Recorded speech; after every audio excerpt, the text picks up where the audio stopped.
और अब बात चुनावी राज्य मध्य प्रदेश की। केंद्रीय गृह मंत्री अमित शाह 3 दिवसीय मध्य प्रदेश के दौरे पर हैं। आज उनके दौरे का दूसरा दिन है।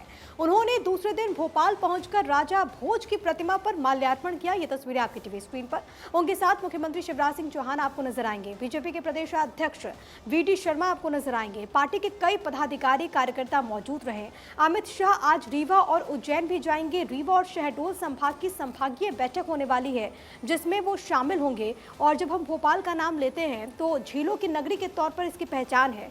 जब केंद्रीय गृह मंत्री अमित शाह वहां पर पहुंचे तो देखिए किस तरीके से इस झील में जो राजा भोज की प्रतिमा वहां पर लगी है, आपको यहां पर नजर आएगा।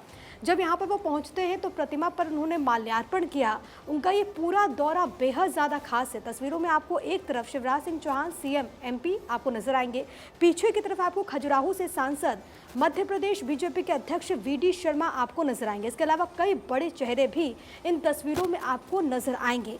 केंद्रीय गृह मंत्री अमित शाह का ये दौरा इसलिए बेहद ज्यादा खास हो जाता है क्योंकि मध्य प्रदेश को लेकर के 230 विधानसभा की सीटें हैं। 17 तारीख को होने वाली है वोटिंग।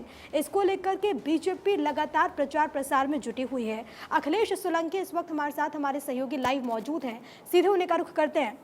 अखिलेश, मध्य प्रदेश का दंगल बहुत ज्यादा अहम है और बीजेपी के चाणक्य कहे जाते हैं अमित शाह। बागडोर एक तरीके से उन्होंने ही अपने हाथ में संभाल ली है। एक बार फिर से एमपी का दौरा और इन 3 दिनों में कई सारे कार्यक्रम भोपाल में भी पहुंचे। देखिए, कई सारे कार्यक्रम और तमाम संभाग जो हैं वहाँ पर वो पहुँच रहे हैं और मीटिंग्स कर रहे हैं। कल उन्होंने जबलपुर और शहडोल संभाग का दौरा किया और साथ ही साथ भोपाल नर्मदापुरम 4 संभाग उन्होंने टटोले। आज सवेरे सागर संभाग का दौरा किया, एक तरह से खजुराहो में बैठक लेकर। उसके बाद रीवा संभाग की बैठक के बाद सीधे उज्जैन पहुंचेंगे। इस वक्त मैं उज्जैन में ही मौजूद हूं। यहाँ पर महाकाल मंदिर में दर्शन के बाद इस सभा को संबोधित करेंगे। सभा स्थल पर हम मौजूद हैं। उज्जैन संभाग में 7 जिले आते हैं, 29 विधानसभा सीटें हैं और मालवा का ये जो गढ़ है, और इस गढ़ में बीजेपी लगातार मजबूत रही, लेकिन 2018 में कुछ एक तरह से मालवा में नुकसान हुआ बीजेपी को, तो उसकी भरपाई कैसे हो, उसकी रणनीति अमित शाह बनाएंगे।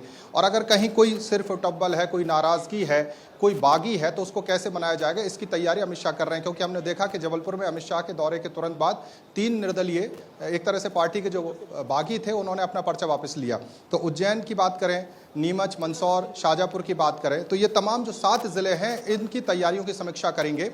और यहाँ पर इस रैली के बाद, इस सभा के बाद होटल रुद्राक्ष में उनकी बैठक होनी है। और उज्जैन की एक मान्यता है प्रिया, हमने लगातार देखा कि कोई भी बड़ा नेता उज्जैन में रात्रि विश्राम नहीं करता, क्योंकि कालों के काल महाकाल की ये नगरी है। इसलिए रात्रि विश्राम उनका इंदौर में होगा और इंदौर में कल सवेरे 11:30 बजे इंदौर संभाग की बैठक होगी और उसके बाद ग्वालियर की बैठक करके दिल्ली के लिए रवाना होंगे।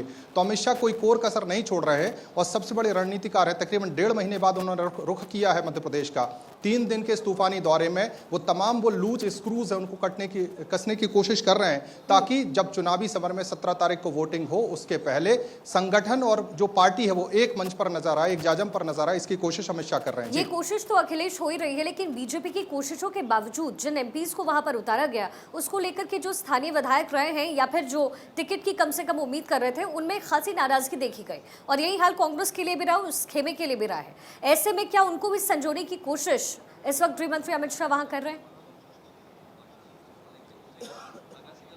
बिल्कुल साफ तौर पर जिलाध्यक्ष हों, महामंत्री हों या तमाम जो यूपी से आए हुए नेता हैं या दिल्ली से आए हुए नेता हैं जिनको संगठन की जिम्मेदारी दी गई थी, उनको नाराज नेताओं को मनाने का जिम्मा दिया गया। देखिए, टिकट किसी एक ही को मिलता है और तमाम जो है चाहत रखने वाले लोग होते हैं, एक सीट पर 25-25 लोग भी दावेदारी करते हैं। उन तमाम लोगों को कैसे मनाया जाए, जहां डांट फटकार के मनाया जाए, किसी को प्रलोभन देकर मनाया जाए या किसी को समझाइश देकर, वो तमाम गतिविधियां मध्य प्रदेश में हो रही हैं। क्योंकि मध्य प्रदेश में दोनों ही दल जो है बगावत से जूझ रहे हैं। और जो ज्योतिरादित्य सिंधिया को लेकर के भी अटकलें बहुत तेज थी, लेकिन अब उन्हें टिकट नहीं मिल रहा, ये तो क्लियर है। 2 सवाल है मेरे। एक तो ज्योतिरादित्य सिंधिया पर दाव क्यों नहीं खेलने की कोशिश बीजेपी ने की, और दूसरी क्या अभी भी संभावनाएं हैं कि कहीं और से किसी और का टिकट काटकर बीजेपी ज्योतिरादित्य सिंधिया को वहां उतार सकती है?